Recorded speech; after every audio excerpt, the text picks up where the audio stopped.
Hello guys, welcome back to my channel. कैसे हैं आप सब? आई होप आप एकदम बढ़िया होंगे और मैं भी बढ़िया हूँ। और अभी आ रही है दिवाली। आज से 8 दिन बाद ही दिवाली है।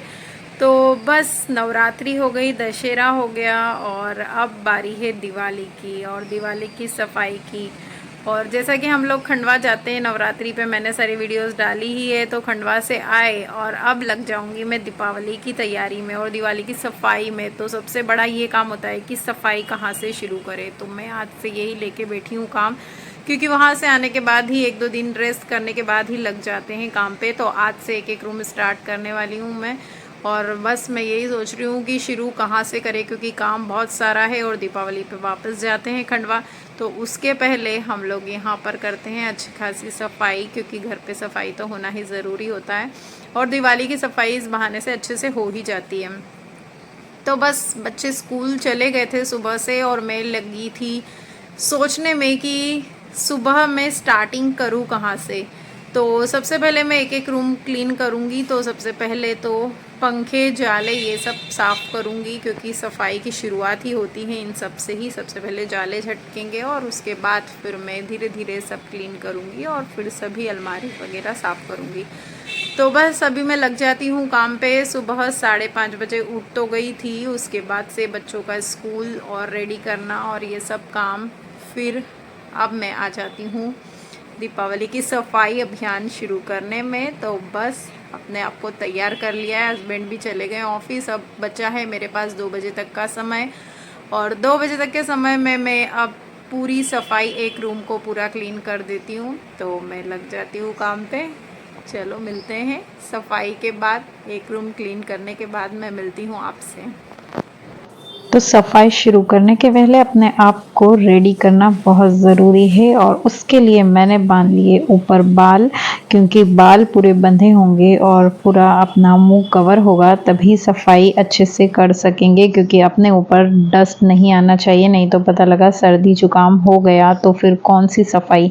तो बस अपने आप को पहले रेडी करो सफाई के लिए और उसके बाद मैदान में आ जाओ। और आ गई थी मैं गेस्ट रूम में, जो हमारा गेस्ट रूम है उसकी सफाई करने के लिए। तो सबसे पहले मैंने बेडशीट बदली और उसके ऊपर दूसरी बेडशीट बिछाई थी, क्योंकि जब डस्ट आएगी तो एक गंदी रफ बेडशीट बिछा दी थी ताकि सारा कचरा सारी डस्ट जो है उसी के ऊपर आएगी। फिर आ गई थी अपने हथियार लेकर, झाड़ू और डस्टिंग का जो आता है। और ये जो डस्टिंग का जो रूल्स होता है इससे बहुत अच्छे से डस्ट साफ हो जाती है। तो पहले सबसे पहले ही जब क्लीनिंग की जो बारी आती है तो सबसे पहले ही पंखे साफ किए जाते हैं, पंखे की धूल साफ की जाती है और डस्टिंग की जाती है और उसके बाद ही क्लीनिंग सफाई शुरू होता है। मुझे तो यही समझ में नहीं आता है कि हर 15-15 दिन में पंखे के ऊपर इतनी धूल आ कहाँ से जाती है, लेकिन फिर भी 15 दिन में 20 दिन में हम साफ कर ही लेते हैं। उसके बाद भी इतना डस्ट इतनी धूल जमा हो जाती है ना कि बस साफ करते ही रहो। तो मैंने पहले अच्छे सूखे डस्टिंग से साफ किया, उसके बाद फिर गीले कपड़े से साफ किया और फिर लास्ट में मैं इसको अच्छे से सूखे कपड़े से पोंछ दूंगी। उसके बाद साफ क्लीन पंखा अच्छा हो जाएगा, तो उसकी एयर भी बहुत अच्छी आएगी। तो ये हो गया था पंखा अच्छे से साफ।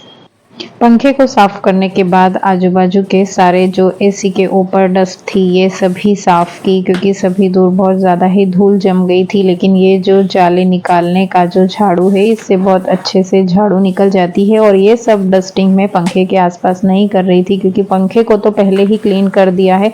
अगर ये डस्टिंग फिर से मैं उसके आसपास ही करूँगी तो फिर पंखे के ऊपर धूल जम जाएगी। तो ये मैं साइड वाले में कर रही हूँ, साइड के विंडोज़ में कर रही हूँ और ऊपर कर रही हूँ, क्योंकि पंखे के आसपास करूँगी तो फिर से पंखा गंदा होगा। लेकिन ये जो झाड़ू है इससे जो जाले निकलते हैं ये एकदम से फटाफट निकल जाते हैं और ये एडजस्टेबल होती है, तो ऊपर भी कर लो कितना भी। आ गई नीचे बैठकर सारा नीचे का कचरा हटाने के लिए। कचरा तो क्या सभी काम की चीज़ें ही थी, लेकिन बच्चे हैं उनके साथ ये सब तामझाम होना ही ज़रूरी है। इतने खिलौने हैं, भले ही वो नहीं खेले लेकिन उनके सामने सब कुछ होना ज़रूरी है। एक बकेट नहीं 10 बकेट ऐसी इकट्ठी कर रखी है। अलग अलग टॉय बॉक्स भी हैं, लेकिन फिर भी खिलौने आजू बाजू में बिखरे हुए मिल ही जाते हैं। स्कूल में थे बच्चे, मैंने सोचा चलो भर के रख ही देते हैं। एक बकेट थी, गुस्सा भी आ रहा था, इतना सारा काम है और ये खिलौने लेकर और बैठ जाओ, तो भी मैंने सोचा एक बकेट में जितना आता है इतना तो रख ही देती हूँ, बाकी सब थैली में भरकर साइड में छुपा दूंगी, क्योंकि अब इतना सादा वो लोग खेलते नहीं हैं। बच्चे कितने भी बड़े क्यों ना हो जाए, उनके साथ उनकी कार सेट और ब्लॉक्स वगैरह ये सब साथ में होना ज़रूरी ही होता है।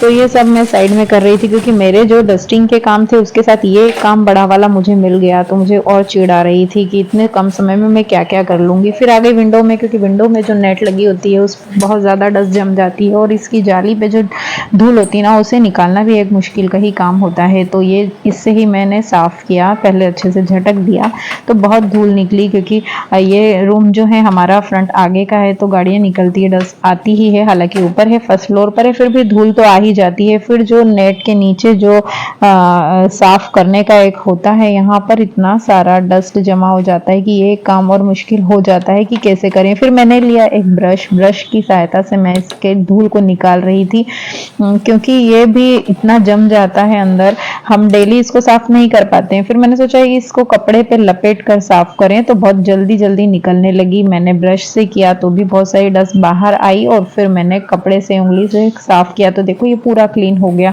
तो अगर आप ऐसे भी करना चाहें ना, तो ब्रश को इससे साफ करेंगे तो भी बहुत अच्छे से क्लीन हो जाएगा, और अगर कपड़े से उंगली की सहायता से भी आप साफ करोगे ना, तो भी बहुत बढ़िया साफ हो जाएगा। अभी तो मेरा सारा ये सब झटकने का ही काम चल रहा है। ये सारा सब झटकने के बाद फिर मैं इन्हें सबको गीले कपड़े से साफ करूंगी, और फिर ये सब करने के बाद तो मैं आ गई थी नहा धोकर रसोई घर में, क्योंकि मुझे लगी थी जोरों की भूख। सुबह से उठी थी, सिर्फ नींबू पानी पिया था और उसके बाद कुछ भी नहीं, काम में लग गई थी। तो फिर मुझे लगी थी भूख, मैंने लिया केलॉग्स के वाला, जो केलॉग्स आता है वो बहुत ही अच्छा होता है, हेल्दी भी होता है, वेट लॉस भी होता है इससे। तो दूध को गर्म किया और केलॉग्स में दूध डाला और शांति से बैठकर अब मैं केलॉग्स खाऊंगी। उसमें शुगर ऐड होती है, तो मैंने थोड़ी सी ही शुगर ली और फिर शांति से बैठकर मैं थोड़ी सी देर के लिए केलॉग्स खाने का समय निकालूंगी। फिर आ गई वापस से रसोई में, क्योंकि डस्टिंग का काम मेरा ऑलमोस्ट हो गया था। वो लास्ट में मैं बताऊंगी, मेरा जो पूरा क्लीनिंग का, जो मेरे रूम सारे सेट करूंगी, मैं अच्छे से जमाऊंगी, फिर ही मैं आपको दिखाऊंगी। अभी तो सफाई अभियान जो चलेगा वो दिखाऊंगी। मैंने करेले लिए थे, मुझे करेले की सब्जी बनानी थी, तो करेले को, बहुत छोटे छोटे से करेले थे, तो मुझे भरमा बनाने थे। मैंने उन्हें काट लिया भरमा के शेप में, फिर लिए प्याज बड़े 4, फिर उन्हें मैं किसनी में कीस लूंगी, और किसनी में किसने के बाद जो किसा हुआ प्याज है उसमें मैं मसाले, धनिया, मिर्ची और हल्दी, नमक, गरम मसाला ये सब मिलाऊंगी, और उसके बाद मस्त मसाले वाले करेले बनाऊंगी। और इसमें मैंने लहसुन भी ऐड करी थी। यार इतने कम समय में क्या क्या बता दो, कुछ भी समझ में नहीं आता है, लेकिन फिर भी जितना हो सके बता ही देते हैं। तो ये करेले जो बनते हैं ना, ये बहुत ही स्वादिष्ट लगते हैं खाने में। तो छोटे छोटे से करेले भरमा ही मजा आता है खाने में, तो मैंने बस इन्हें भरना चालू किया, लेकिन काटने के पहले मैंने इन्हें नमक लगाकर 5 मिनट के लिए रख दिया था, उससे कड़वापन हट जाता है। फिर रखा तेल, तेल में डाली राई, जीरा, और जीरा डालने के बाद हरी मिर्ची डालने के बाद जो भरे हुए करेले हैं उन्हें मैं ऑयल में डाल दूंगी और थोड़ी देर के लिए ढक दूंगी, ताकि ये अच्छे से पकना शुरू हो जाए। और उसके बाद मैंने एक तरफ रख दी थी दाल उबलने के लिए। दाल में डाल दिया था बीट छीलकर और काटकर, क्योंकि बीट को अगर उबाल लो ना दाल के साथ ही तो बहुत अच्छा सॉफ्ट हो जाता है। तो सलाद तो ज़रूरी होता ही है खाने में। फिर दाल का बघार भी एक तरफ कर देती हूँ फटाफट से, क्योंकि आगे का काम फिर से मेरा बाकी रह जाएगा, जो कि मैं आगे छोड़कर आई हूँ।